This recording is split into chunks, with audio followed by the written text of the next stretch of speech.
Bismillahirrahmanirrahim. Assalamualaikum warahmatullahi wabarakatuh.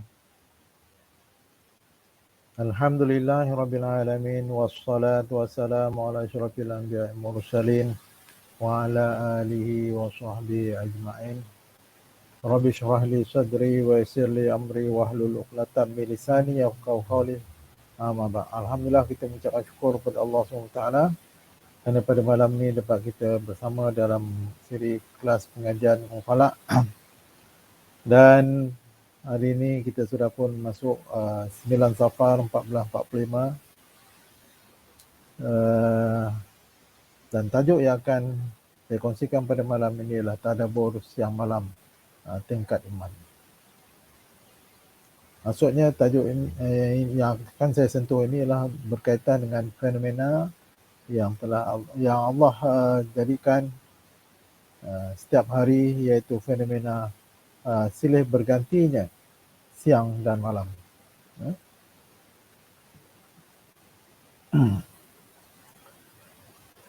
Jadi di bawah tajuk ini saya akan kongsikan apakah yang dimaksudkan dengan tadabbur, kenapa perlunya kita melakukan tadabbur, dan bagaimanakah caranya untuk kita mentadabbur alam ini supaya dia memberi makna di dalam kehidupan kita dan juga dalam ibadat kita. Tadabbur yang dimaksudkan di sini adalah tadabbur alam, iaitu sebuah proses atau satu proses untuk merenungi, memperhatikan serta menghayati segala sesuatu yang berkaitan dengan alam, baik di langit maupun di bumi. Memerhati dengan mengkaji yang menyelidiki alam yang Allah cipta. Allah telah menjadikan alam ini sebagai sumber hikmah dan daripadanya terdapat rahsia-rahsia kebesarannya ataupun tanda-tanda kebesaran dan keagungannya. Jadi perubahan ataupun pertukaran silih bergantinya siang dan malam ini berlaku sejak Allah menjadikan langit dan bumi ini. Dan hari ini manusia telah pun dapat melihat bagaimana keadaan ini berlaku dalam keadaan yang sebenar, ataupun dalam keadaan real time, seperti mana dalam gambar ini yang dirakamkan daripada kapal angkasa ataupun makmal angkasa. Kita dapat melihat sebahagian daripada bumi yang menghadap matahari cerah, itu menunjukkan kawasan siang, manakala bahagian yang membelakangkan matahari berwarna gelap ataupun dalam keadaan malam. Dan Allah telah takdirkan perubahan atau pertukaran siang dan malam ini, silih bergantinya siang malam ini, keadaannya sentiasa berubah. Ada ketikanya kalau kita lihat secara global, perubahan siang dan malam itu sama. Seperti mana dalam gambar yang di sebelah kanan ini menunjukkan sempadan siang dan malam itu dalam keadaan garis tegak atau garis serenjang, menegak.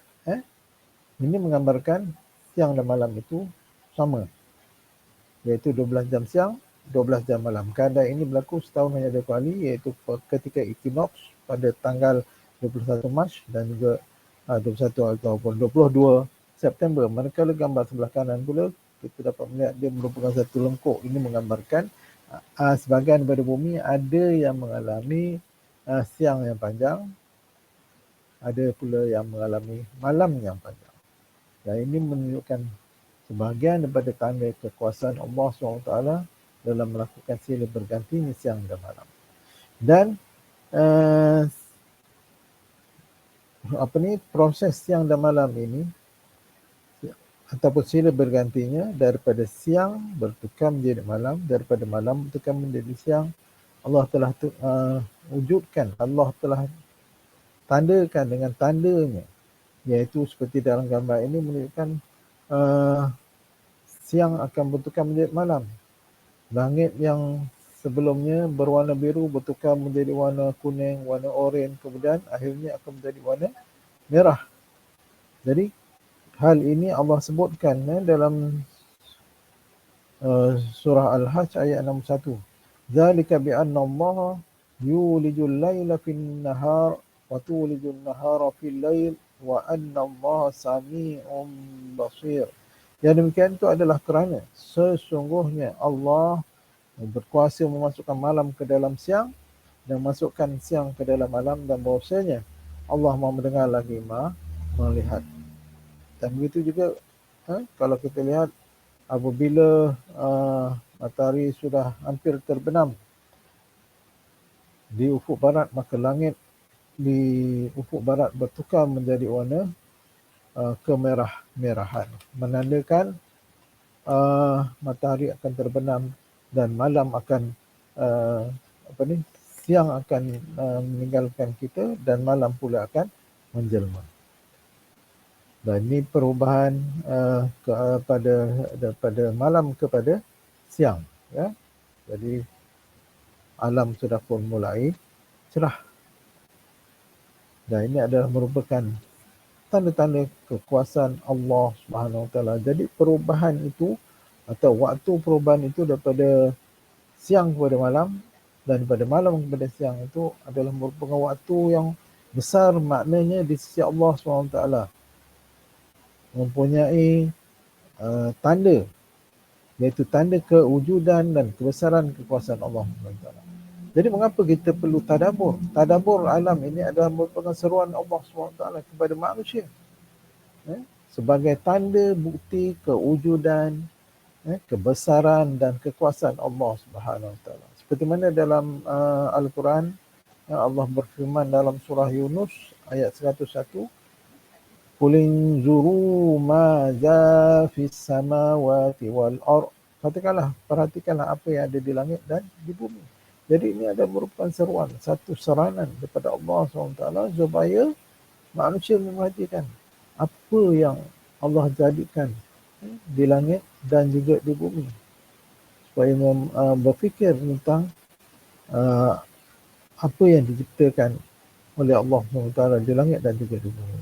Kemudian dalam surah Al-An'am ayat yang ke-75, وَكَذَلِكَ نُرِي إِبْرَاهِيمَ مَلَكُوتَ السَّمَاوَاتِ وَالْأَرْضِ وَلِيَكُونَ مِنَ الْمُوقِنِينَ. Demikianlah Allah perlihatkan kepada Ibrahim kekuasaan kami yang terdapat di langit dan bumi, dan agar dia termasuk orang-orang yang yakin. Jadi dalam ayat ini Allah menjelaskan bahawa Allah memperlihatkan kepada Nabi Allah Ibrahim dan juga begitu juga kepada para rasul dan nabi yang lain tentang kerajaan Allah di langit dan di bumi, supaya dengan melihat kerajaan Allah ataupun tanda-tanda kekuasaan Allah di langit dan bumi itu dapat membina, dapat menimbulkan dan membina keyakinan, rasa beriman kepada Allah SWT sebagai Rabb dan Ilah.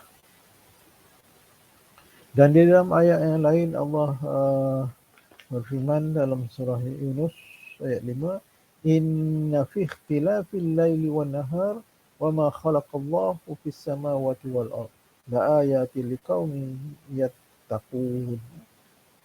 Sesungguhnya pada pergantian malam dan siang dan pada apa yang diciptakan oleh Allah di langit dan di bumi pasti terdapat tanda-tanda kebesarannya bagi orang yang bertakwa. Jadi dalam ayat ini Allah menjelaskan bahawa Allah menjadikan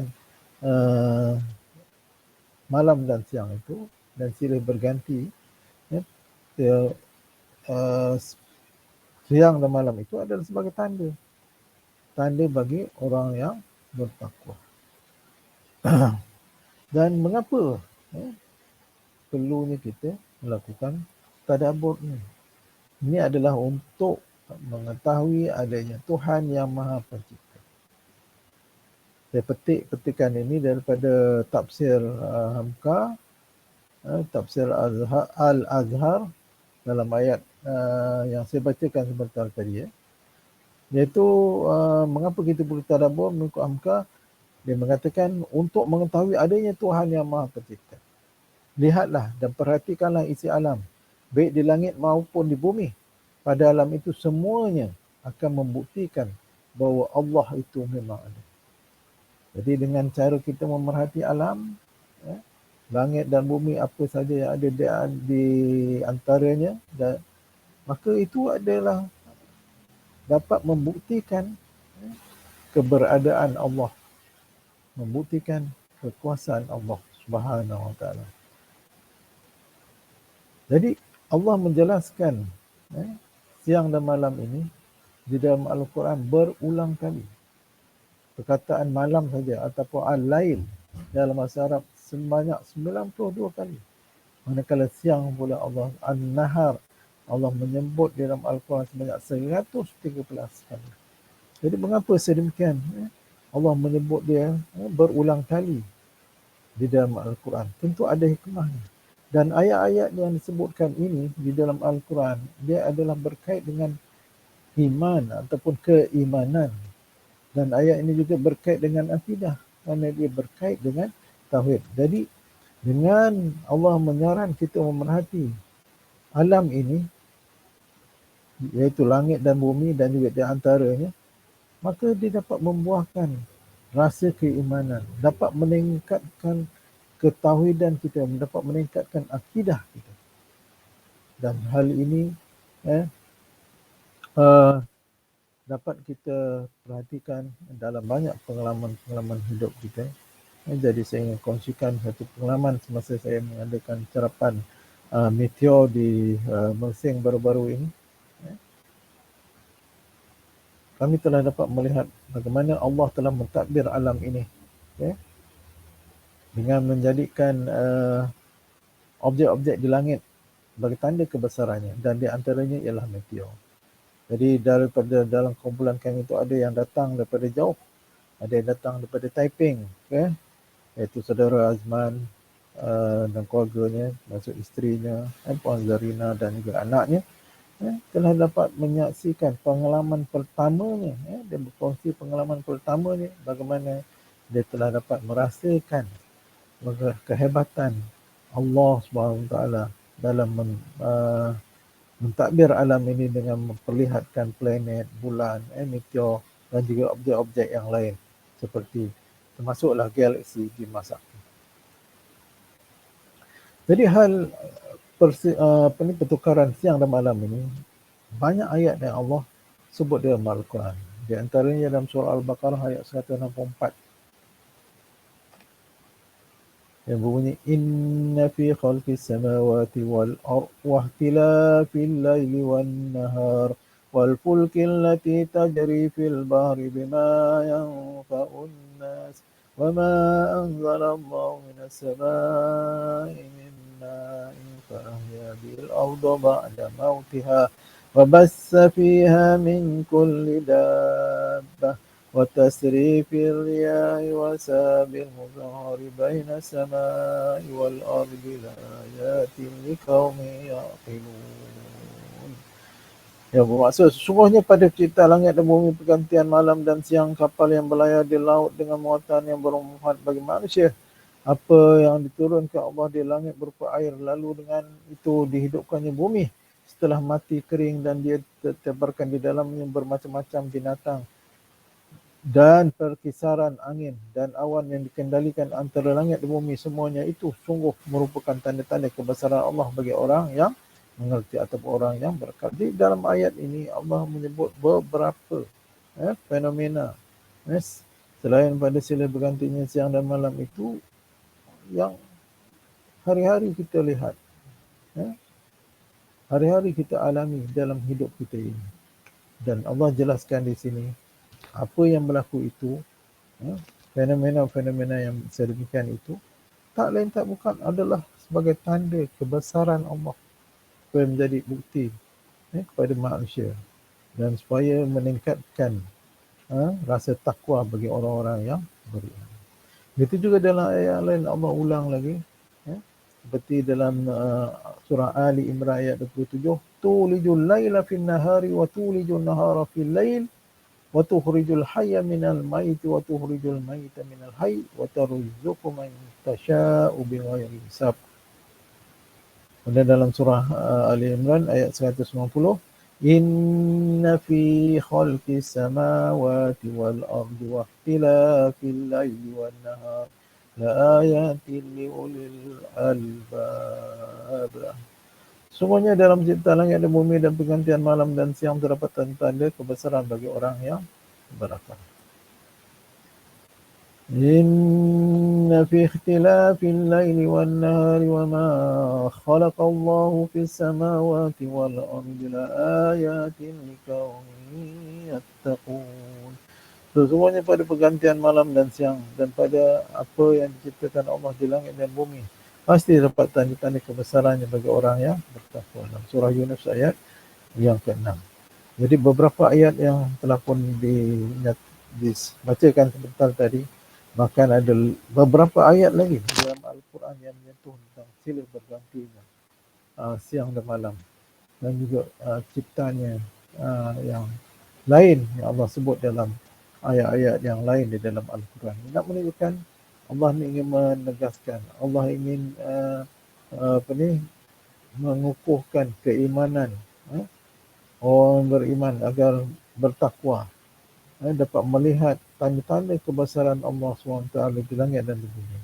Ini menunjukkan bahawa supaya kita memerhatikan alam ini, memerhatikan langit dan bumi ini dengan perhatian yang mendalam, bukan satu pandangan yang kosong, yang tidak membawa makna, yang tidak membawa bekas kepada jiwa dan hati kita.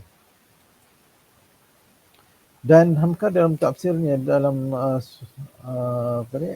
bagi ayat 164 dalam surah Al-Baqarah yang dibacakan sebentar tadi, Hamka menyebut dengan ayat ini dapatlah kita faham bahawa mencari Tuhan dalam ajaran Islam ialah dengan pendalamkan penyelidikan tentang alam. Maka Tuhan Allah yang didapati daripada sebab ilmu itu jauh lebih mendalam pengaruhnya atas jiwa dan budi daripada apa yang ditentukan melalui ilmu sifat 20.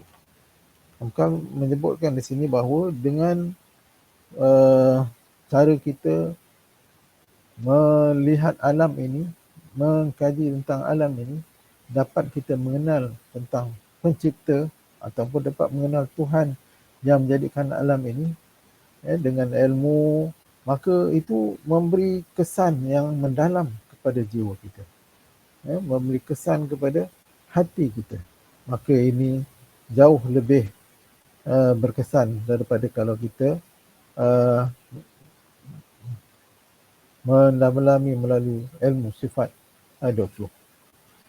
Dan Hamka seterusnya dalam tafsirnya bagi ayat 190 surah Ali Imran menyebut, apabila mata kita hanya dihadapkan kepada keadaan hidup sehari-hari, hari-hari kita melihat tentang gelagat manusia, hari-hari kita melihat tentang pertemuan dunia hari ini, akhirnya kita akan penat sendiri kerana batin telah kosong, kehabisan bahan.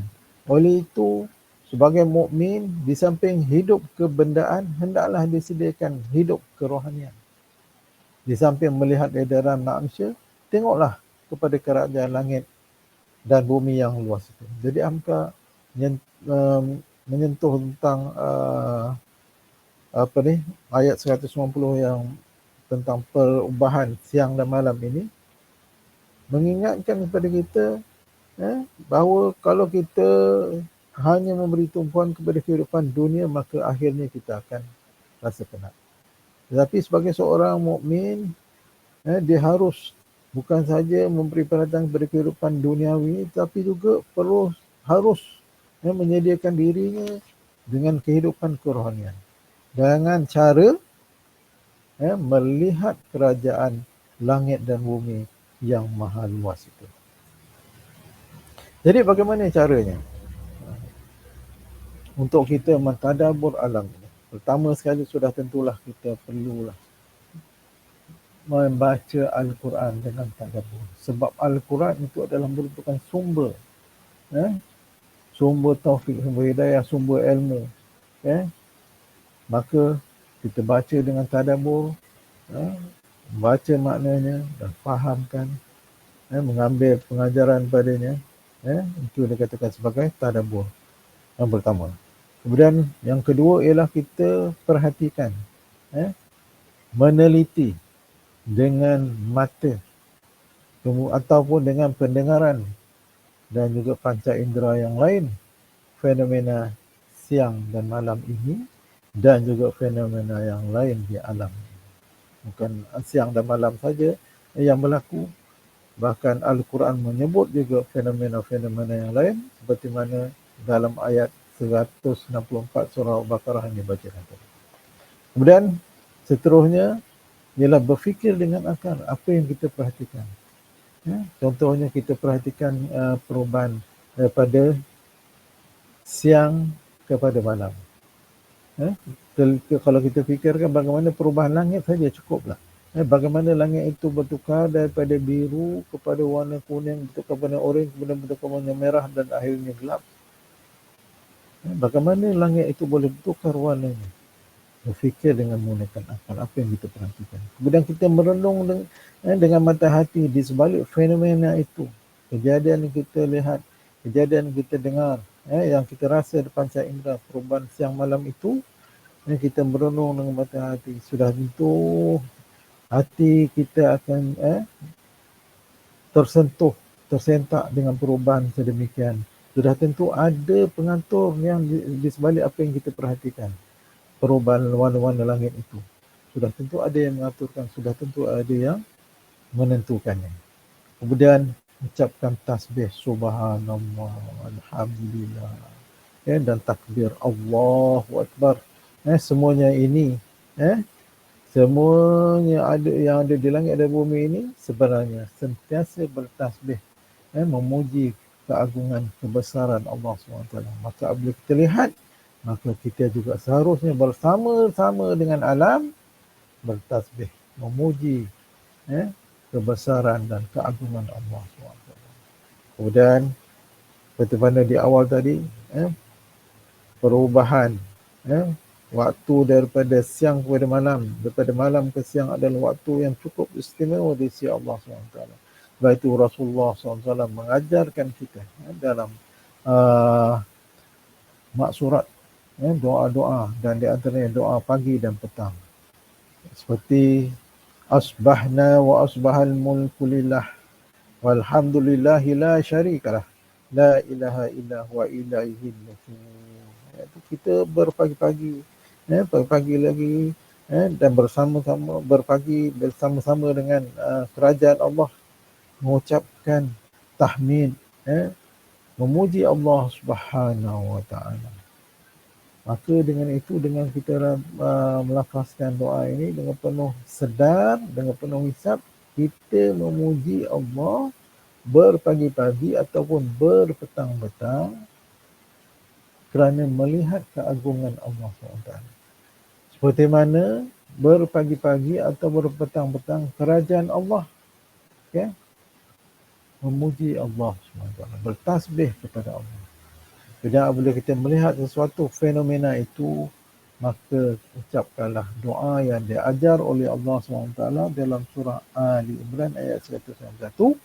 Rabbana ma khalaqta hadza batila subhanaka faqina adzabannar. Dan seterusnya kita ulang, kita apa yang kita perhatikan dengan alam ini, kita ulang setiap hari. Apa saja fenomena yang berlaku, matahari terbit, bulan terbit, hari hujan, dengan kicauan burung, kukukan ayam dan sebagainya. Apa yang kita perhatikan di langit ini ataupun di alam ini, maka kita ulang, dan kita tadabbur sehingga menjadi kelaziman. Dengan pandangan pertama saja kita terus mengucapkan subhanallah, Rabbana ma khalaqta hadza batilan subhanaka faqina adzabannar. Berarti jangan biarkan pandangan kita terhadap alam ini dengan pandangan yang kosong. Tidak ada apa-apa. Sebaliknya kita perhatikanlah pandangan alam ini. Jadi kita lazimi dan biasakan merenung dengan mata hati kita Allah di alam ini hingga menjadi sebati dalam diri kita. Perhatikan kejadian siang dan malam, langit dan bumi, awan yang pelbagai jenisnya hingga menggulung tingginya. Angin yang bertiup, kokokan ayam, kicauan burung dan banyak lagi sehingga menimbulkan rasa keberadaan Allah dan Allah itu Maha Dekat. Jadi apabila kita berada di alam ini, kita sentiasa memerhatikan kalau daripada sebelah pagi contohnya bangun tidur, solat malam, solat tahajud, kemudian solat subuh dan akhirnya berubah daripada malam kepada siang, daripada gelap kepada terang. Maka kita perhatikan perubahan-perubahan itu adalah sebagai tanda kebesaran Allah Subhanahu Wa Taala. Dan kita lazimi sehingga kita merasakan Allah itu Maha Dekat. Yang kita perhatikan adalah segala-galanya itu adalah tanda kebesaran Allah SWT. Maka dengan itu kita terasa diri ini tak ada. Yang ada hanyalah Allah. Allah yang Maha Besar. Hingga pandangan mata hati berlaku dengan spontan. Dengan pandangan yang pertama melantunkan kalimat suci Subhanallah. Memuji Allah. Itulah pandangan yang berisi. Pandangan yang bermakna pada diri kita. Apabila kita melihat ayat-ayat Allah. Tetapi kalau kita pandangan yang kosong, maka takkan terlantun kalimat suci Subhanallah, Alhamdulillah, Allahu Akbar. Jadi Hamka mengatakan, terasa kecil diri di hadapan kebesaran alam. Terasa kecil alam di hadapan kebesaran penciptanya. Akhirnya, tidak ada arti diri, tak ada arti alam, yang ada hanyalah dia, iaitu yang sebenarnya ada. Akhirnya kita sama-sama mohon kepada Allah Subhanahu Wa Taala dengan doa, Ya Allah, segala puji bagi Engkau pendiri dan pencipta langit dan bumi. Segala pujian bagi Engkau pemilik kerajaan langit dan bumi dan di antara keduanya. Engkaulah yang mengetahui yang nyata dan yang gaib. Ya Allah, ampunilah dosa kami, dosa kedua orang tua kami, dosa keluarga kami, guru-guru kami, kaum muslimin dan muslimat sama ada yang hidup ataupun telah meninggal dunia. Ya Allah, Engkaulah pemilik hati-hati ini. Berilah taufik dan hidayah-Mu kepada kami agar sentiasa mengingati-Mu, mensyukuri-Mu dan membesarkan-Mu. Ya Allah, berilah kepada kami hati, pandangan dan pendengaran yang sentiasa menghayati kebesaran, kekuasaan dan keagamaan-Mu. Rabbana atina fid dunya hasanah wa fil akhirati hasanah wa qina adzabannar. Walhamdulillah Rabbil Alamin. Sekiranya ada yang benar datang kepada Allah SWT, salah silap kita datang dari kelemahan diri saya sendiri. Sekian, wabillahi taufiq wa hidayah. Wassalamualaikum warahmatullahi wabarakatuh.